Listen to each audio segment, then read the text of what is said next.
Hi everybody, my name's Heather Horsfall and I'm a member of the British Food Lovers Group, and also I'm a customer of the British Corner Shop, and I would like just to say a few things about the British Corner Shop. They've been my best friends for 3 years. They were really helpful when my husband got cancer, and I would get a phone call from customer service every now and then to make sure I was all right, which was lovely. To me, they went beyond what they had to do. I haven't had many problems whatsoever, but when I have had problems, the customer service are really lovely. And I don't think I could live without all my goodies from home. So yeah, I love the British Corner Shop, and if you haven't tried them, you should. They're really good. Anyway, so I live in Prague, and there's lots of things I can't get, so I order really lovely things from my past, from my childhood. And today I'm going to be using Princess corned beef. Now, my mum brought us up on this, and I brought my kids up on it, and my kids bring their kids up on it. And you know, I've learnt how to make corned beef hash, corned beef cakes, lovely with garden peas or baked beans, Heinz baked beans. And I've also make a corned beef pie, which I'm going to show you how to make today. And I really hope you enjoy it.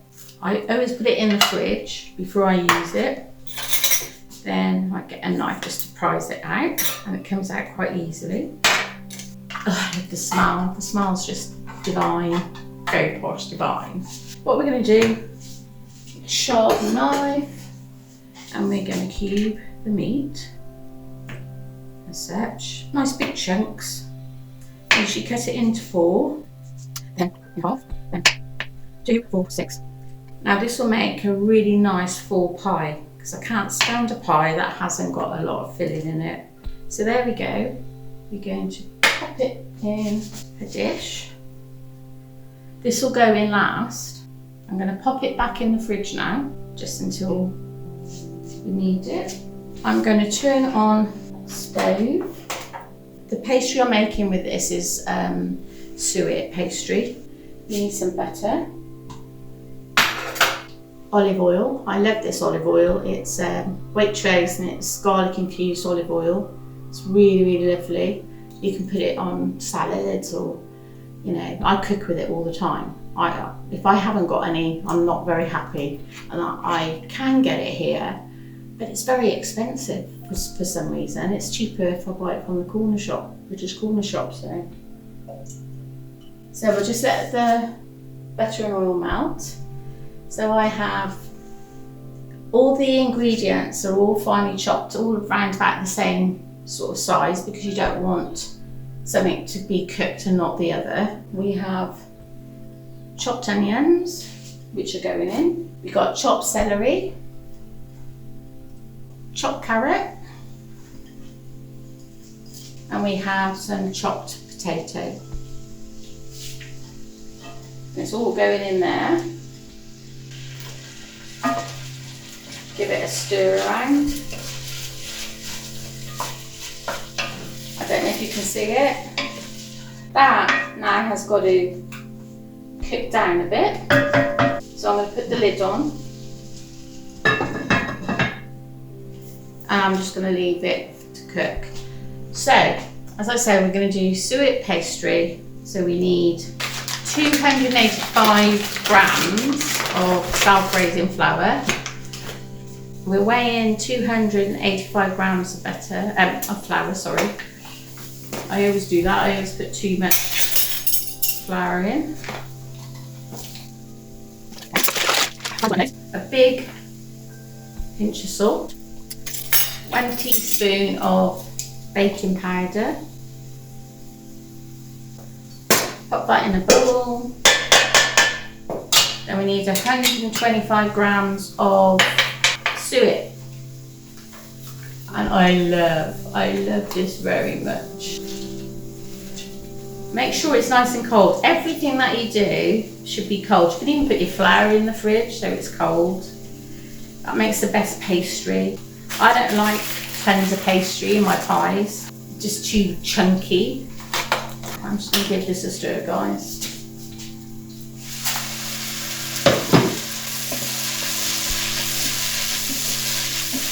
Right, a little tip I'll give you. If you feel like your onions or mushrooms or whatever are catching or burning, this isn't, but if your pan's too hot, then you can add a little bit of water just to cool it all down. I'm going to add a little bit of water because I want it to steam a bit. Put the garlic in. We've got 2 stalks of celery, finely chopped, 1 large carrot, finely chopped, 1 medium onion, finely chopped, 3 medium-sized potatoes, finely chopped, and 2 cloves of garlic, crushed. Just a little bit of water, and then your garlic won't burn. It smells lovely already, and I haven't done anything really. But this is very important that you cook your veg down, otherwise you're going to have just sort of hard lumps of potato and carrot in your pie. You don't want that. I love cooking. It's like a science really, isn't it, cooking? So anyway, we can go back to my pastry. I always use a knife to stir things. So I've stirred the baking powder, the flour and the salt together. Now I'm going to add the suet. Again, I'm just going to use the knife just to mix it together. We need some pepper. Can't be without the pepper. A nice little tip is that you can get dried mushrooms and you can grind them down and put that in the pastry too. It's really nice with a chicken or a beef pie. Just gives the pastry a rich, full, bold taste. And I love bold taste. Now we're going to put some water in it. Don't put it all in, just gently put the water in. So, because all you want is your pastry to be soft, you don't want it to be wet. And I might have to put some more water in actually, that's not enough. Very cold water, a little bit at a time. And you're stirring it until you get a nice consistency, a nice dough. I love our little food group, you know, I love it. People are so lovely, you know. Anyway, it's time for me to get my hands in now. Before I do that, I'm going to just tidy up my mess. I hate messy chefs, and I am one at the moment. Now I like to get my hands into it. Try not to handle pastry too much. It's a bit like, you know, if you have scones and things like that. Don't handle it or knead it. You don't do that. You'll ruin it. By the way, my hands are very clean. They always are when I'm cooking. What's great about this pastry, suet pastry, is you don't have to put it in the fridge. It doesn't need to rest. It's versatile, really great. And I'm sure now you see me do it, you'll do it yourself because it takes 2 minutes really, doesn't it? So what I'm going to do now is I'm going to roll it out.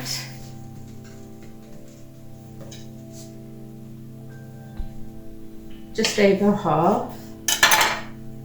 Roll it out. If you don't want to blind bake something, the trick is to put a baking tray in the oven, preheated oven, and heat the baking tray up before putting the flan case or the pie case into the oven. That way it cooks the bottom. There are pies and tarts that you have to blind bake, but like quiche and stuff. But you know, like I made a bakewell tart the other day, and that's the way I did it. I love this rolling pin. This rolling pin belonged to my Uncle Fred, who I loved very much. and I looked after him for a long time. And when I put my hands on the handles when I roll, I'm holding his hand. That's how I feel. It makes me feel really nice. I feel like I'm holding his hand, so he's holding mine. Bless him. Life's a bit weird at the moment. We all seem to be cooking more and probably put on pounds, I expect, by the time we finish all this. But we have to try and make the most of being indoors, and we can still communicate with everybody, can't we? So, you know, all my children are in the UK, apart from one who lives in Prague. He's got his own theatrical company. Yeah, he's doing all right. Very proud of him. That's about it. That's as far as I go. I'm going to use... It's still a bit sticky because I use too much water on it. Okay. That looks like I've done a rubbish job. And probably what I have. Now the vegetables are starting to soften. I'm going to put a little bit more water. And I think after this we'll be able to start putting other things in. I made a bit of a mess for this, but it doesn't matter. We can put it in. It's because it's so soft. Anyway. So, because it's such a good sort of pastry, it doesn't matter. It's like when I make short crust pastry, oh my goodness, I make it so short that it falls apart even before I get in the tin. There we go. Just keep going around, fill up the gaps. Doesn't take long. You know, like on the telly when you watch James Martin and all those chefs and you think, oh my goodness, they're so clever. I bet they have loads of mistakes. When I watch him with his program, I go, oh, I can do that, but I can't really. So that's all I'm going to do now, for now. It's now getting softer. So what you can do now, I'm going to add tomato puree. Now tomato puree is quite bitter, so you can either cook it off, but if you can't be bothered, which I don't very often, I put a 1/4 teaspoon of sugar in it.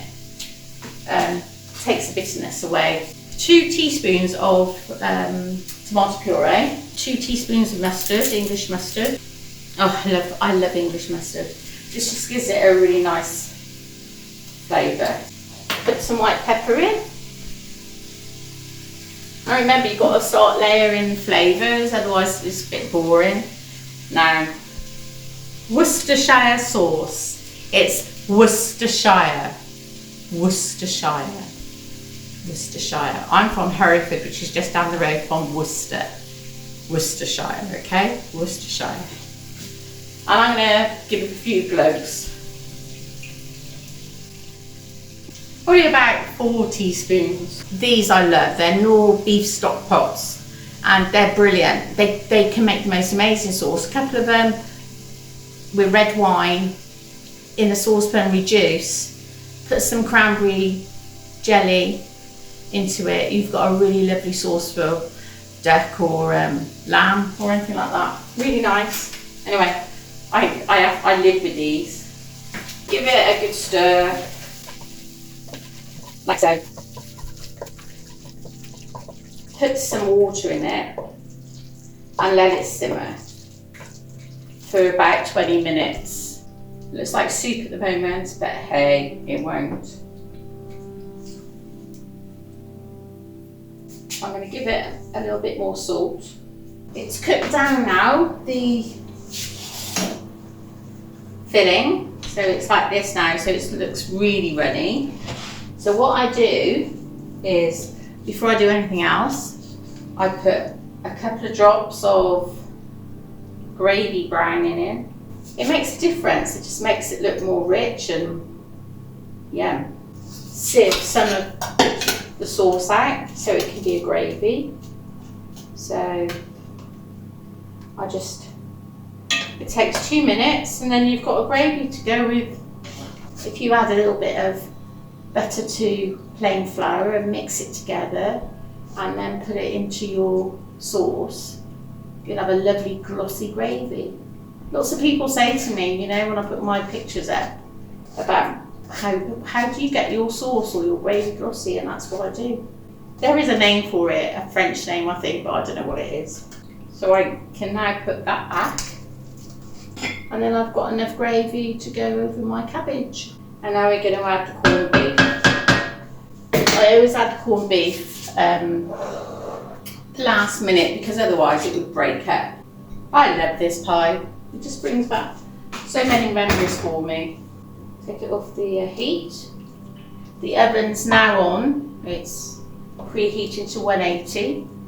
And now I need it to actually cool before I put it into my pastry case. So there it is, that's your end. And if you feel, like I said, if you feel like it's a little bit runny, you can take some more sauce out or not. I quite like it like this, so you know, it's lovely. Whilst that's cooling, we'll just do the top of the pastry. So, yeah, I'm saying hello to Uncle Fred again. So I'd love everybody in our group to start telling me or showing me their pies, and you know, because we've got like nearly 2,000 members now and we hardly see anybody. I don't know why that is, but it'd be lovely if everyone would share and whatever, because it's such a lovely group, and we've got some really lovely characters, you know, in it.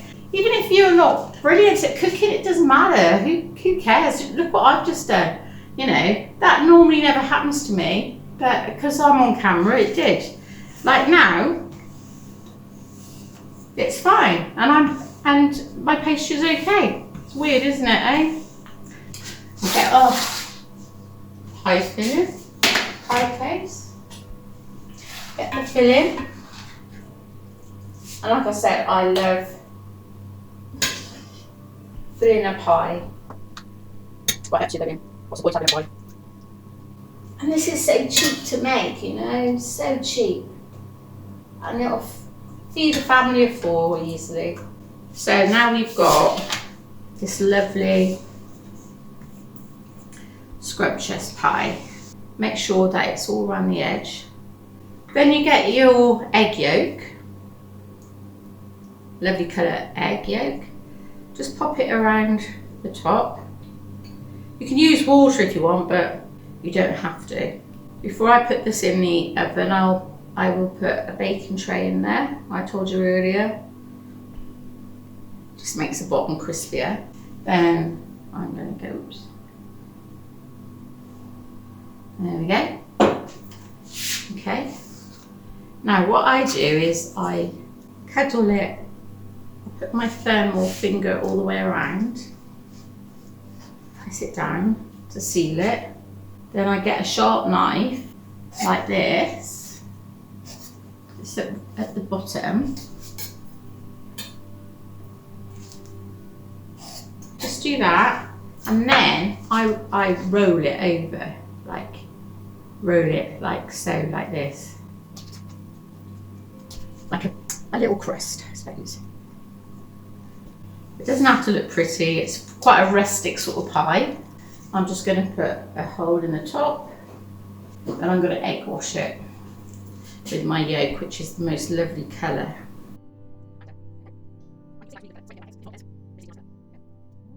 So I'll put this in the oven now for about 35-40 minutes, and then it will be cooked. Hi, I'm back just to show you the finished pie, and hey, it looks great. I probably won't take it out of the pan. It might just stay in there. All we're going to have tonight is cabbage that's been cooked in a little water and butter, and that's it really, with a little bit of gravy on top. You don't need much. You've got to try it. And probably next time I'll be doing Yorkshire puds or I can even do a dessert. Anyway, you tell me and I'll try and cook it. It's been a pleasure, and yeah, like I said before, stay safe, because Heather Horsfall says so. Bye.